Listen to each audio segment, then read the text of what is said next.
Hello mga kabisdak. So karon ang atong sugilanon kini ang akong suliran.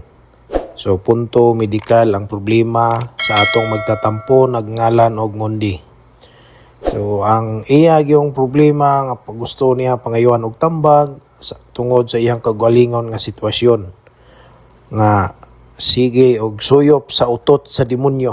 Kung makasuyop siya, mag-overthink siya bisag unsa na lang yung mauna-unaan nga naay modakop siya, naay manunggab siya ha. Kung dili po siya makasuyop, mabuang po siya og pangita og suyuponon. So mao gyud ni resulta ning dili maayo nga bisyo. So bani ko ninyo sa pagpaminaw sa maong sugilanon ni Monde. Og kinsa pa tong wala pa maka-subscribe sa akong channel, palihog po ko og subscribe og click po sa notification bell. Og salamat day kayo sa makanunayon nga nagsuporta sa akong matag-upload. So dili na nato ilangan ato nang isunod ang maong sugilanon, kini ang akong suliran.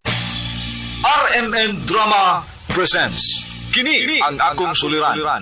Sa bugtong tuyo nga kami makaalagad kaninyo, among gituyo pagmugna kining maong tulumanon nga pagatambagan nila ni Dr. ni Elaine Bathan nga mutabang sa pag-iway sa mga gumunhap ug kalibo nga inyong gihambin ilabi na sa punto legal. Tinisab si Dr. Rene Obra ang kaabag sa inyong suliran. Kini ang akong suliran. Kini ang akong suliran.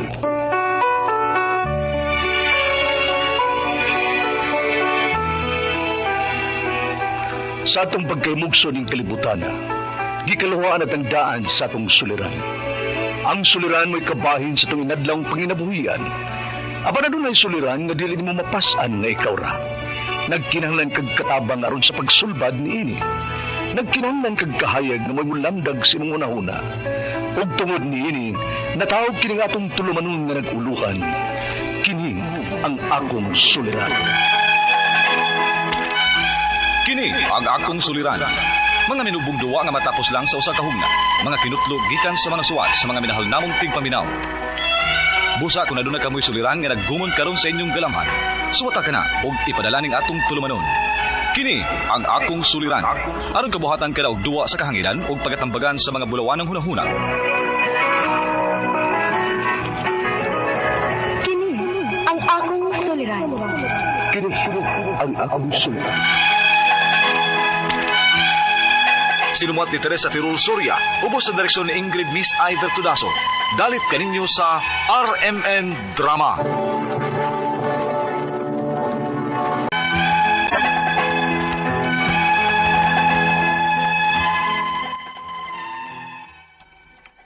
Mayong adlaw kanyang tanan nga nagpaminaw karon ning tulumanon.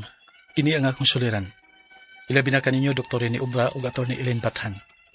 Ingon man sa mga artista nga maghatag og kinabuhi, dini ako suwat suliran. Ako si Monde, 28 anyos, ulitaw. Itago na lang ang akong address. Punto medikal kining akong suliran. Kabahin kini sa akong panghuna-huna, nga kalita nga maghuna-huna og mga bati nga mga panghitabo. O kanang gitawag nila advanced thinking permi. Aron inyong hisabtan, ingon ini ang mga panghitabo.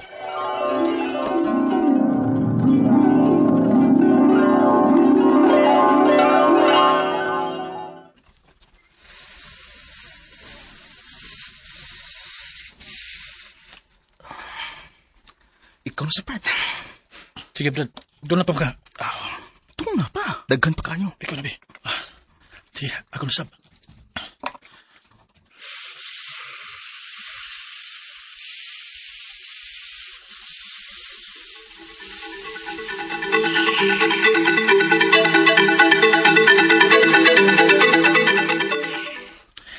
Kanina sa kong ibati. Nindot tama ada. Oh, pulis mahal. Kasi dakman ko nila. Ano doon may pulis nga miaki. Kasi ako na ginatuyuan ni nila. Mutago ko. Oh, Monde. Masa ka din na? Mutago ko, ma. Ha? Doon may pulis ikaws. Kasi dakman ko nila. Usa may pulis? Uy, kadiyot akong tanahon sa bintana. No, wa may pulis sa gawas. Akong gilili sa bintana. Naalagi, ma. Nasa gawas, ma. Nag-operasyon na sila, ma. Ilahan akong dakpon. Ha? Mauna diha, mundi. Undangin na lagi ng sigig suyop ni mo. Makadaot gid na ni mo. Ma'am, tago ko ma. Manigan yung mga pulis niya mangutanan ako. Ayaw gid ko isumbong ha. Ayaw gid ma.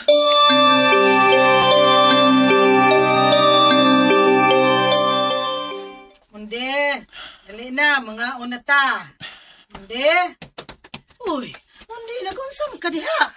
Oh, mundi, anong nagdama ka ng kutsilyo? Usaw na ni mo? Doon ay gustong patay na ako ma. Sabay mo patay, oy. Man, doon na kay kontra. Kay doon na gusto mo patay ni mo, ha? Doon na lagi ma. Kining kutsilyo nga akong gigunitan. Panagang nina ako sa akong kagalingon. Oh, naunsa naman taon ka, mundi, oy. Nabuang nagad ka na sigig suyop ni mo sa utot sa demonyo. Ilak na ma, ang portahan. Kung doon na ganing mangita na ako, wanhi, bisag kinsa, ayaw pagsaba.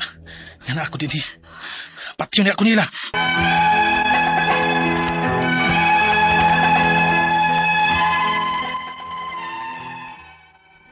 Wala ko mahibawon si buhaton ako. Kay basta magkasayop ko, wala kong mabuang. Daga na kayo mga bati ang akong mahunahunaan. Pero kung di ko makasuyop, mula sa kong mabuang. Kugon niya. Asa man to si Rocky, eh. Kanina sa man to na kong isugo. Lamin naging isuyop. Brad, pasensya na. Tugay ko. Asa naman? Nana, di hatag na dahil ako. Lamin na kayo. Di ako. Sige, yan sa man. Ang kuyo ka. Uy, kupir ni Nino. Saman, tana.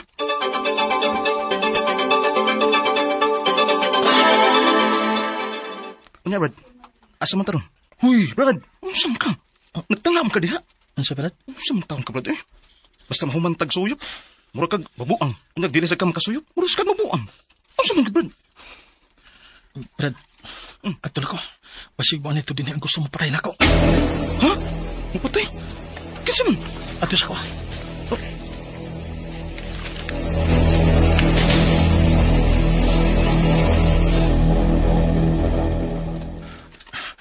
Manglakos na ng portahan.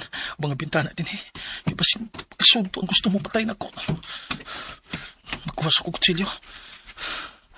Sus, kung na pala ko'y armas ay. Sa'yo lang ako nga makapanalipod sa kong kaugalingon. Oy, Oh, mundi, nagunsa naman sad ka na. nagsapa ma. Suyop sad ka na. Mama, sudoy. Ay, nagkipagsalba niya ba? Kasi madunggan ka sa gusto mo patay na ako. Kung mahupas na ng imong tama, mundi ba? Ipacheck up ti ka, ha? Ma!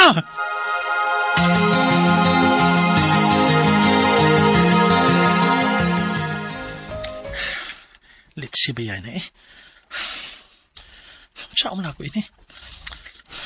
Ang ku'y kwarta. Saan mo na ako pagpalit ini? Mundi, ikatulo na ron ka adlaw. Kung akong nahibahuan nga, mahuwasan naman ko numos tama, basta ikatulo na ka adlaw. Yan naman din ma. Kuyog ta, pa-check up ka. Eh kung mo ingon ang doktor nga iparehab ka, ato ka ng buhaton, aron maulian ka sa imong buot. Ang sama?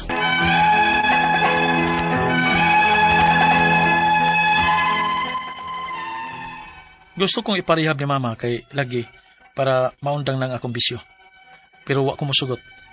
Wa sa kumahibaw, kung ngano nga dili sa kumusugot.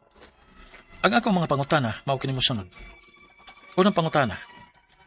Unsa pang ideay na aniya ng drugas nga kung mugamit ta, malagsik man ta. Pero sa laing bahin, muratag mabuang kung makasuyop na ta. Ikaduhang pangutana. Kung makagamit na ko, daghan kay kog mahuna-hunaan nga mga bati. Mura kog mabuang. O kung dili sa ko makagamit, mura sa kog mabuang. Adik na bagid ang tawag ini? Ikatulong pangutana. Gusto ko muundang sa akong bisyo. Pero lisod kayo. Doon na mabuhay masuggest kung asa ko pwede nga muduol or kung siya pwede na ako nga bahaton para nga makaundang ko. Ikaupat na pangutana. Ang karang gitawag nila og rehab, unsa gid na? Unsa may naa ni ana? Para lang ba na sa mga adik yun sa ginaliling drugas? Or doon na pa ilaing kaso kung ngano nga nasold sila sa rehab? Ikalima o katapusan. O kung naa ka sa rehab, mga pila man sab ka month or unsa ang kadugayon nga hingpit akong mamaayo? palihog, tabangi ug tambagi ko.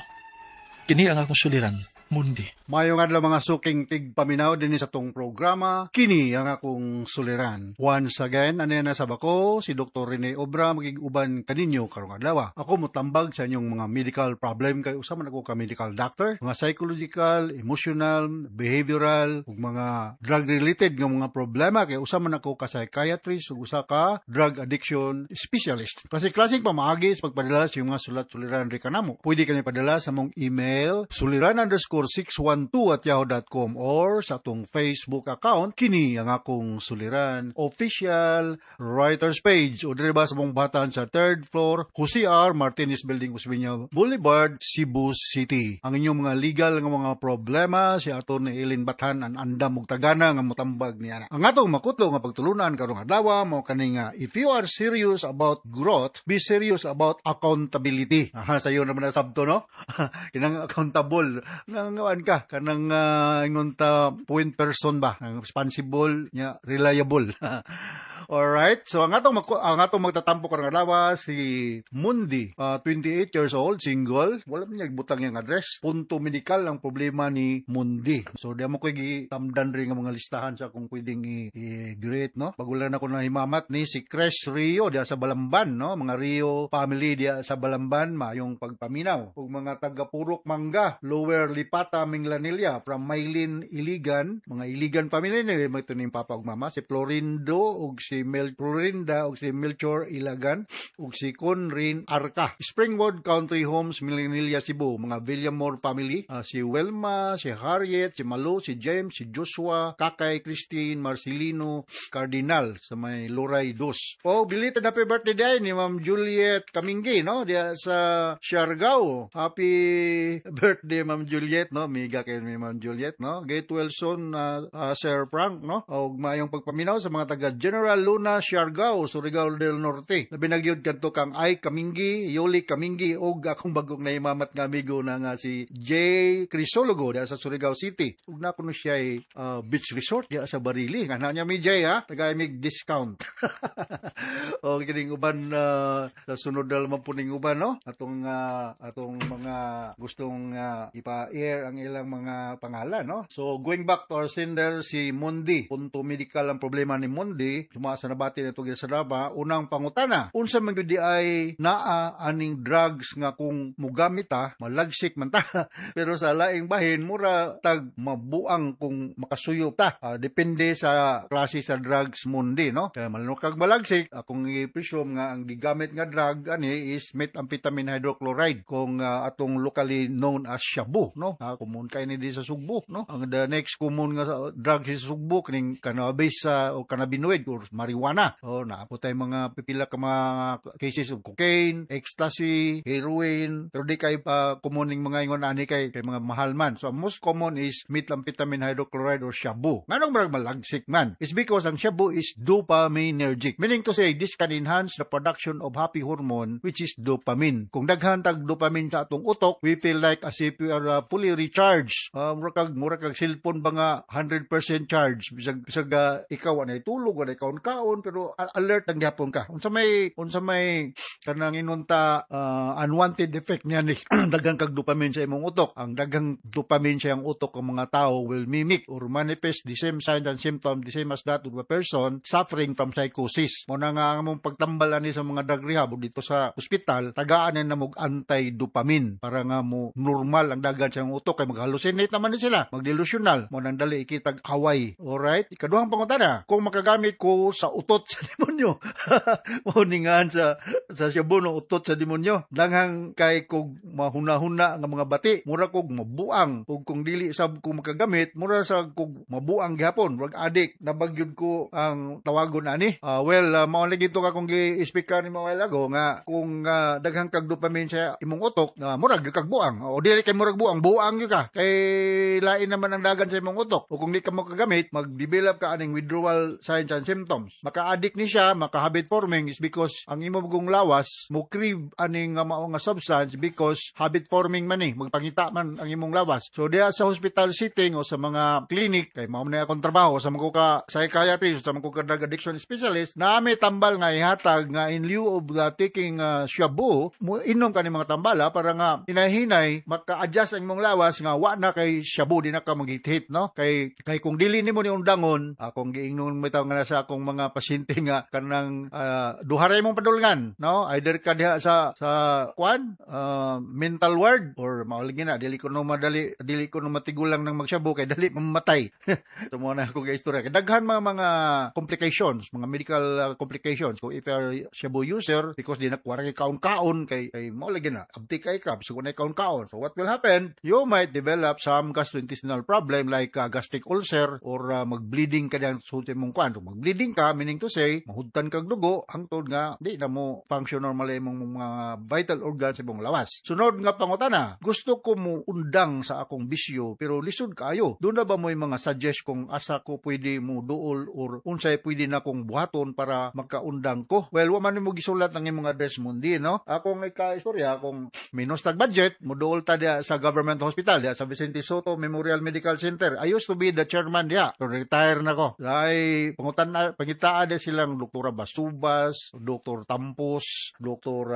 Mga bagong mga doktor diha, Dr. Onyati, mga Bilyero, so mga bagong doctors diya, no? Yung lang gi-refer may doktor ni Dr. Obra. Kailan na sila nako, no? Naman gani charge, dili kayo sama ka taas sa mga pribadong mga psychiatrist. Pero kung na kay budget, to sa ka sa pribadong psychiatrist, ang negative man good po diya sa Vicente Soto, dili ko maayo po diya kay kung sa kadagan ti pasyente, dugay ka maghulat, ha? Hulat gyud ka, pero adlaw gyud ka diya. Pero gari ka sa pribadong doctor, you can be easily or immediately attended to. The next question, ang kanang gitawag nila og rehab, unsa gyud di ay na ana, unsa para lang ba na sa mga na-addict na gyud sa ginadili nga drugas or do na pay laing kaso kung nganong nasulod sila sa drug rehab. As the name implies, drug rehab meaning to say ang mga pasyente nga iso diha mga naggamit og drugas. Dili pwede nga i-drug rehab ang usa ka pasyente kung siya acutely disturbed pa, meaning dili pa siya makakarry on an intelligent conversation, mga elemental health habits, kay na mga program diha sa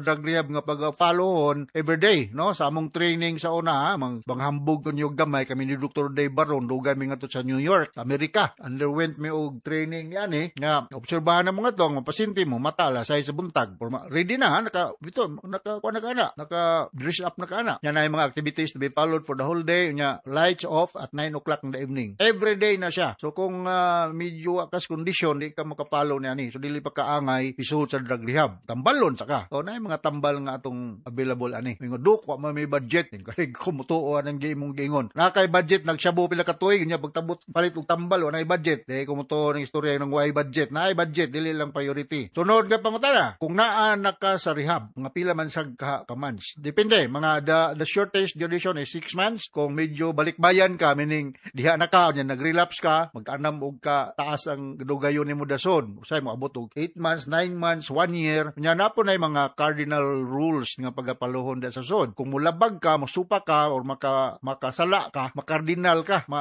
anay house rule na, mapanis ka. So instead nga 6 months, extend kag mapipila pa ka bulan. Nya i-assess man ka sa mga house parents, sa mga coordinators kung angay na ba ka pagawason. Unsa ang kadugayon kuno hingpit akong mamaayo depende sa imong kooperasyon. Kung you will follow strictly the activities inside kanama po yung mga lectures and hopefully by the time that you will be out sa drug rehab dili na ka mo gamit sa kinadiling drugas. So ina kasabot ka sa kung speaker nimo Mundi, wa man butang nimo imong address kung taga-diin ka. Nalang ko dugang nga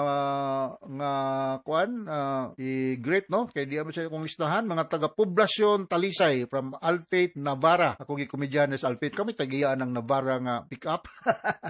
May pagpaminaw ni Jane, ni Kennedy Navarra, ni Lanti, ni Mia Mitra, Cristil, ug si Mera, no? Gikan ni Alpate Navarra. Okay, so now ngadto sa mga libuan, millions ka naminaw sa atong programa kini nga akong suliran. Now natin nagkutlong pagtulunan karong adlaw. Once again, ako si Dr. Rene Obra. Thank you very much sa mga kanunayon ng paminaw sa atong programa sa Araman. Taas kita greeting din sa atong lugar. So from all of us, Radio Mindanao Network Production Center, Radio Mo Nationwide Tatak Araman. Daghang salamat o mayong